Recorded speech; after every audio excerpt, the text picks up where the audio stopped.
Hi, I'm Zibby Owens, the creator and host of the award-winning podcast that you're listening to right now. Thank you so much, called Moms Don't Have Time to Read Books. It is a daily podcast, 365 days a year, and each day we talk to an author about all of the things related to their career, their book, their life, and more in 30 minutes or less, because who has time? I am now an author myself, although I wasn't when I started this podcast, and you can get my new memoir, Bookends, a memoir of love, loss, and literature, wherever books are sold starting July 1st, and my children's book, Princess Charming. You can learn more about me at zibbyowens.com, but really you're here to learn more about the authors, and that is what we're going to do. Also, be sure to check out all the other podcasts in the Zcast Podcast Network. You can learn more at zcastnetwork.com and definitely check out those shows as well. Gina Sorell is the author of The Wise Women, a novel. After 2 decades of working as an actor, Gina returned to her first love, writing. A graduate of the UCLA Extension Writers Program, she is the author of Mothers and Other Strangers and The Wise Women. She balances the solitary hours of fiction writing with work as a creative director and brand storyteller under the banner of her agency, Words Make the Brand. Originally from Johannesburg, Gina has lived in New York and Los Angeles and now lives in Toronto with her family. Welcome, Gina. Thank you so much for coming on Moms Don't Have Time to Read Books to discuss The Wise Women. Thank you so much for having me. This is an absolute pleasure. And I don't know if you know this, but during the pandemic, I listened to you constantly. You're on all of my walks, you're all of my breaks when I was trying to find connected to writing, when I felt like I was just separated from that whole world, when I couldn't find my way back in. I would just listen to your podcast and I would laugh out loud and have all the neighbors worry about me as I would just, check in with my old friends. But no, it was such a strong tie to this world and that world that, I felt like I was just so separate from. And so thank you so much for doing it. And now to be on it is like, it really is. It's such a thrill. It's such a thrill. Had you already, thank you, by the way, that is so nice of you. And, True. I got as much out of doing the podcast throughout the pandemic as probably anybody who listened to it. It was my sanity vehicle. But was this the book you were working on at the time? Yeah, I was actually, I sold the book in 2020. And so, but in September of 2020, and so I was in the revisions, I had just got my agent in the beginning of the year. And then, so, it was all these things, like the world was looking one way, right? Entirely, and I had an agent and I was starting to do the revisions, and then things started to get a bit, questionable what was happening. Things were shutting down. I had just gotten back from a trip, and I noticed that there's a lot more hand sanitizer and a lot more masking. And then, as we all know, everything shut down entirely. And so I was doing these revisions and trying to stay in that really buoyant place that I wanted the book to have, while also facing a really uncertain future, which all of the women in The Wise Women are as well. So it was interesting how that kind of all happened at the same time. And I think it deepened the book too. And I think it gave me like a greater understanding of just how quickly things can turn, and how we all have to pivot. So that was something that was just really strange how that lined up. Yes, truth stranger than fiction, or whatever the expression is. That's even applicable. Well, I just love these wise women. I mean, they're so fabulous, all of them. And you do such a good job of crafting different characters so that you feel like you know them. Wendy is hilarious. Like, I could see, the secret husband and like their relationship, and like even little things like how he hides her iPad to get her to calm down, which of course is never going to make her calm down. I feel like I might share too many things with Wendy that I don't want to admit. This sort of like compulsion and the daughters. I mean, they're all of them, and the way that the story unfolds and everything. It's like delicious and delightful all at the same time. Even the different generations, like all the old-fashioned advice versus, it's just really awesome. Oh my gosh. No, thank you so much. That really means a lot. I love these women, and I think you're right when you say that you could be Wendy. I could be Wendy. I feel like what I was hoping is that is that people would see that there's a bit of themselves in all these women. Yes. I mean, I think that Wendy's really well-meaning, right? She's a bit of a meddling mother. I have a mother who's very well-meaning, can be a bit of a meddler, but I myself have often given unsolicited advice many times. And I can't stop myself. Now I at least say to people, forgive me if but like I'm going to stop. I'm going to do it anyway. Much like my own mother, I'm just going to launch in and be like, but anyways, my mom's favorite saying is to say, well, if you want my 2 cents, and I'm like, before I can say it, I don't. Yeah. She's there, like out of her mouth, right? And Barb bears a lot of responsibility for her family. And I know what that's like, when you're the person who you want everybody to get along, or you take on extra responsibilities because you can. And because you can, then people think that they can just expect more from you or do more, and I'm sure that's something that you can relate to, doing all the many things that you do. There's that fine line where people start to think, oh, well, this is just who you are, but it's also a learned skill. And it's both a blessing and a curse, because the better you get at it, the more you take on, and it increases your responsibilities. And so I think that that's something that Barb is really struggling with in the book. And then, in Clementine, I'm a mom. And I'm a mom to a son. I have one child, not a just. I have one amazing child. I hit the jackpot. And I love how you said that in the book too, how like there was all this pressure about having you have a second. You always had to be like, well, we're just going to have one, Yeah. We have one. They're not shoes. You don't need a pair. Exactly. That's what you said. Yeah, every family is different. But I would do anything for my kid. And that's how Clementine feels. And I think that's how a lot of moms feel, and we take on so many extra responsibilities, and we push ourselves, not just for ourselves, but because we're doing it for our children, and so there's a bit of me in every single one of the wise women. And I was hoping that readers would see that as well. Absolutely. Especially, I mean, Jonah's not, I don't want to say like full on special needs, but he has anxiety. Yeah, he has anxiety and really focuses intently on different things and likes his routines the way they are. And I just so felt it when Clementine's life was totally getting just turned upside down. And she was sort of like, I could deal with it, but Jonah, we finally got it. We've got the treehouse, we got the backyard, we've got like everything is set. How can I disrupt that? And like I found myself reading, being like, I don't know, like find a way. Like, how can we solve this problem? Make this work for Jonah. Yeah. It's true though. I mean, I think that being settled is something that we all want. We want it for ourselves, we want it for our families, but we especially want it for our children. Just that they feel that they have a place where they belong and that they feel that they're good, and I know for myself, for my own son, I'm always was looking at schools for him. Like, where is a good school for him? Like, where is he going to be happy? Where is a good community? We moved back from California, my husband and I, we were there for 10 years and we came back and I was like, this is a huge upheaval for him. And the first thing that I thought of was, where's a good school? Where can we go? What's a great neighborhood? We ended up renting the house right across the street from my parents where they lived.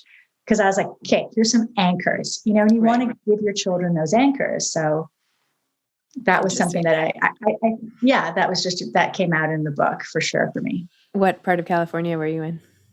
We were in Los Angeles. Oh, nice. And so why did you leave? Yeah. Well, my husband and I were both actors. He still is. And so we had gone down for pilot season a couple of years in a row. And then we decided to get our green cards and we moved because we were going to just work full time, in the acting industry. That was our plan. That's everyone's plan, right?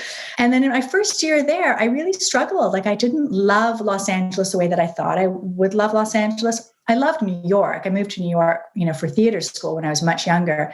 And I instantly was like, this is home. I got it. I understood it. It just made sense to me. But I'm not someone who loves to drive. And I travel everywhere on foot. And Los Angeles was really challenging, and it was just very spread out. And so, and I also spent so much time there waiting. Like in Canada, I was busier as an actor. There's more work. It doesn't pay as well, but you can work more often, right? And there, like, I would get a gig and it's great. And, it might be lucrative, but there could be like 6 months in between. And the waiting, I'm not good with. I'm a busy person. I like to feel creative. I like to feel like I'm doing something. And so in between one of these gigs, I decided to take a writing course at UCLA Extension. And that's where I met my writing mentor, which is Caroline Levitt, who, I love Caroline Levitt. Yes. I love Caroline. I adore her. And now she's a really good friend of mine. We became really good friends. So I was taking the course and then I thought, there's more courses I can take. And being a bit type A, I was like, oh, wow, they have this creative writing program for 3 years. I could do that. And so, I ended up taking their creative writing program at UCLA Extension, and in long form fiction, and I just loved it. And Caroline Levitt was a huge champion of mine and still is. She's a great friend. And she really cheerleaded me through the whole process of getting my first book out into the world. She read my first manuscript and she was like, this is a novel, you have to finish it. And so I did. And I had great teachers there. Robert Evers is another great teacher, but going to UCLA, it changed my life. And it made me realize that although I'd gone to Los Angeles to be an actor, the thing I love most about acting, and I always loved most about acting, is the storytelling. I would spend all my time with my scripts, or with my plays when I was in New York. Like, that's the thing I loved the most. And as an actor, you only do part of that, and you often have to wait for the opportunity or wait for the right agent or wait for the right casting director or the callback. Or you're always waiting. And I'm not good with it, as I said. And so to have a chance to just work on story, I was like, maybe this is what I really should be doing. And writing had always been my first love. And I'd always written to give myself opportunities like plays or short films. So it really gave me a chance to return to it. Well, now you can turn this into, because now it's like a ththing already. Is it being turned into something? I hope so. It's being looked at, which is nice. And so, fingers crossed, it would be really great. I would love that. And of course, I don't want any part in it. Maybe like somebody off in a corner, like sipping coffee or something. It's been a long time since I've been in front of the camera, and I'm much happier in front of the only screen being my computer screen. Right. That's what I'm most comfortable these days. Were you, and sorry, I should know this, were you in anything like everybody would know? I did a lot of sketch comedy. And so I was at Second City. I did the touring company there. I did Second City Main Stage. And then I did a lot of family shows. I did a show called The Naughty Shop based on the Enid Blyton books from Britain. And that's a BBC Kids production. I did that for a couple of years. That was my first big gig, and it was as an animal rescuer. So I worked with animals and children and puppets, the trifecta of things you're not supposed to do. So it was terrifying. So it was a lot of fun. And it was a whole who's who of Canadian comedy actors, which was really nice. And then I did a show called The Zach Files and another show for BBC called I Love Mummy, where there's a mummy in our, as happens, we discovered a mummy living in our attic who's like a teenage boy, and as one does. And, I just had smaller parts in bigger films like How to Lose a Guy in 10 Days. I was a sarcastic vegetarian waitress and things like that were a lot of fun. It's funny because my last gig that I ended up doing in Los Angeles was on, I want to say it was on Law and Order Los Angeles, I think it was. And it was a Canadian director who I knew and who I knew of, who had gone down there to work. And I was just sort of deciding whether or not I was going to come back and do it. And I think at the time I was pregnant with my son, but I hadn't told anyone. And he was talking about, what are you going to do next? I'm like, well, there's this thing, and I'm also writing. And he's like, my wife is an author. And he went out, he got her book from the trunk of his car and he handed it to me. And I was just like, okay, this is a sign. These are all things that I'm in, this is the perfect gig to go out on with a great show that I'd always watch, Law and Order. And it was a really nice part. And the crew was great. It was a Canadian director and writer. I was just it all just seemed to be it's okay. You can go off, Gina. You can do this. Well, my takeaway from that is I will now stock my husband's car with my books. Oh my gosh. Yeah. I was like, you just have them in the trunk. You're such a good guy. He goes, oh, you have to. Yeah, you have to. You have my gosh. Have to box them in the trunk all the time. I should keep them in my own trunk. That's really funny. Right. I know. That's silly. Anyway, very probably funny. On set with all these famous people too, right? So they could hold up and take a picture, which is something, Oh, that's another good. Look at you, always marketing. I like it. No, we were joking before we started recording about, the marketing of books and the packaging and how much I adore this cover, which for those listening is, my favorite color, blue background with these bright, beautiful, hot pink and orange and sort of neon green flowers on the outsides, which I didn't describe very well, with a lime green spine with hot pink and blue. I mean, it's so fun. It's so great. Wait, tell me about the process of arriving at this. Well, I love the cover, so I'm glad you love it too. I really love it. And I think a cover is so important. And I know we're not supposed to judge a book by its cover, but we do. And there's such competition out there, right? That if it can catch somebody's eye, then, it encourage them to pick it up, like all the better. For me, I want the cover to either communicate something that happens within the book, but there's so many different things going on in this book that I thought it's just going to be a jumble. It's going to be a mess, And so the other thing that I thought of is, what if I could convey the feeling of the book, make the cover evocative of that. And this book is really intended to be hopeful. Even though it starts off with all of the three wise women in crisis at the beginning of the book, facing a future that looks really uncertain, it's the idea that they come together. They're all very different, like all those different colors of the flower, and they come together, and that there is something better on the horizon. Even though the future isn't necessarily what they thought it would look like, it's possible that it could be even better than they hoped. And so I wanted that feeling of things are looking up, that blue sky, brighter days ahead. And so that when people looked at it, they had that feeling. And that's what I really hope would also carry in once they opened up the book. I love that. That's cool. See, I didn't even think blue sky when I looked at that, but I got the same vibe. So I guess that's. Yeah. It's like, it's happy making. It's happy making. That's, at least I hope it is.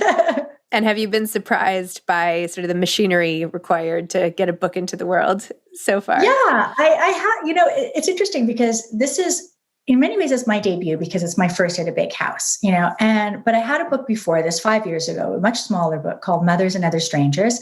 And that was at an indie press. And so I worked really, really, really hard to spread the word about that book. I mean, everything about that book was hard. Finding an agent for that book was hard. Getting a publisher for that book was hard. And then the book did really well, considering, and it was really well received. I'm very proud of it.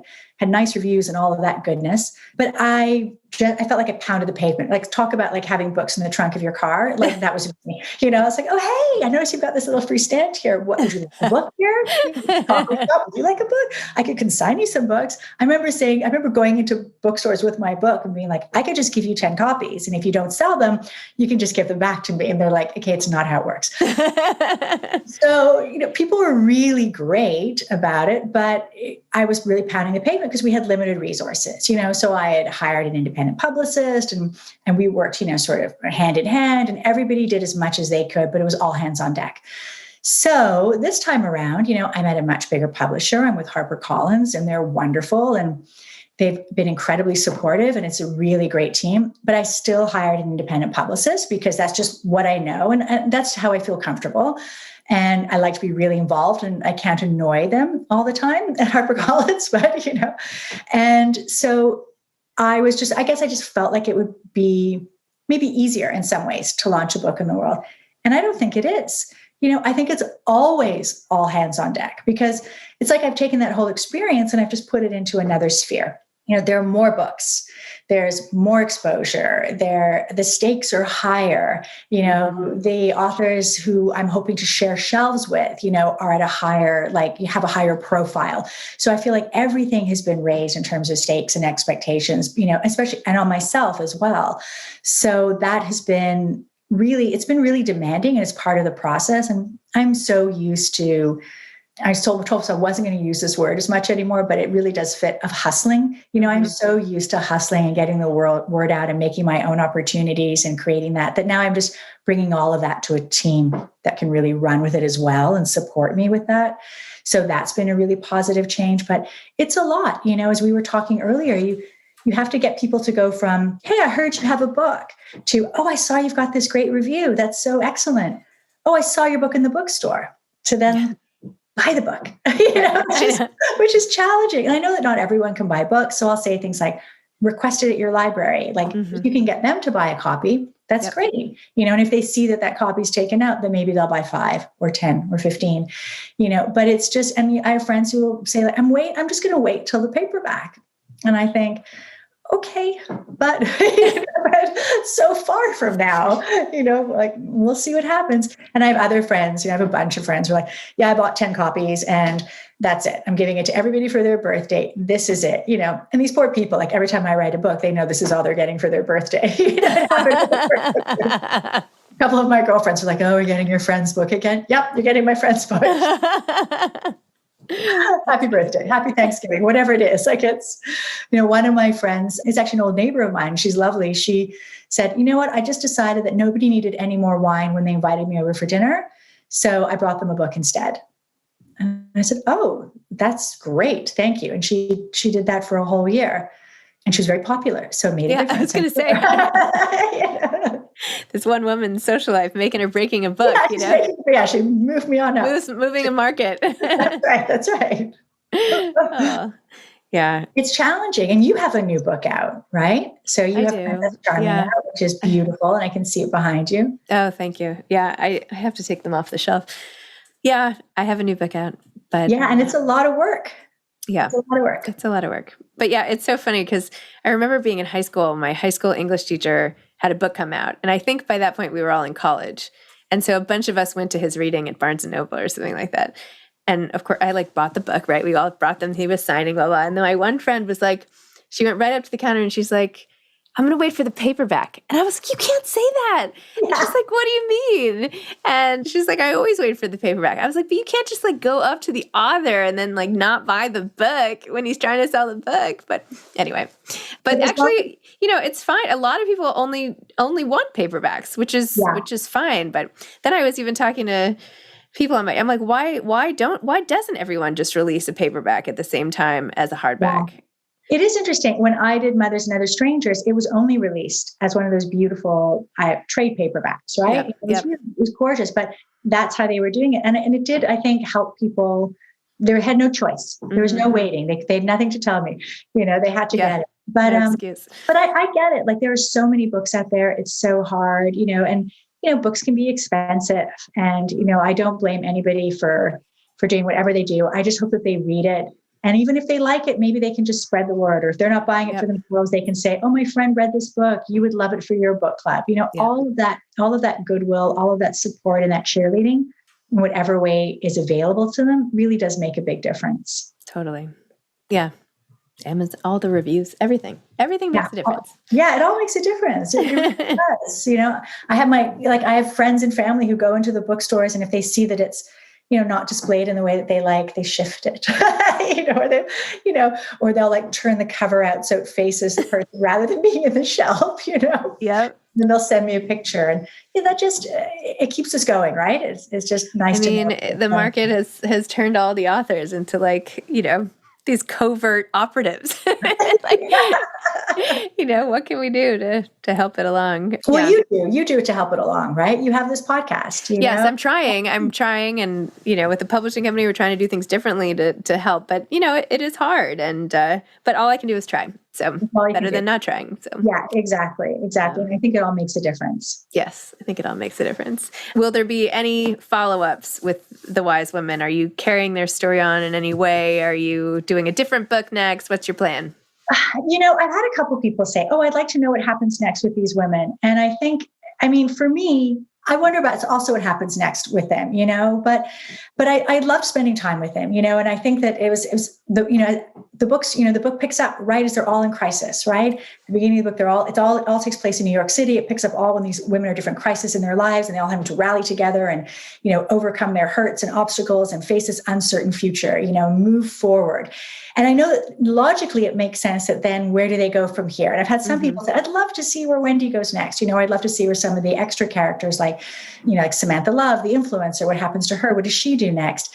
And so that's always a possibility, but I am actually working on something entirely different right now. I'm working on a story of three friends who were all working together sort of at a pivotal time in their lives, like in their early 20s. They met in college. They did a film together. The film was really successful. It affected all of their lives very differently. And we get to see that for a decade. And then on their 40th, a couple of decades, and then on their 40th birthday, they take this big trip to New York, and something happens that causes them to not speak. Two of them get back in touch, one not at all, for another 10 years. When they reunite at the film festival that kind of brought them all together in the first place. And so that one's really a book about second chances and, second chances in love, second chances at a career, second chances at friendship. And so I'm having fun exploring that. And that's what it is right now. And we'll see what it ends up being by the time I'm finished revising it. I'm in the revision stage. So that's exciting. Yeah.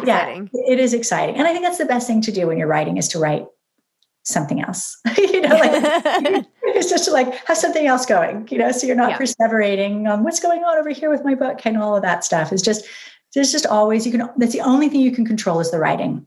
And so that's what I like to focus on as much as I can.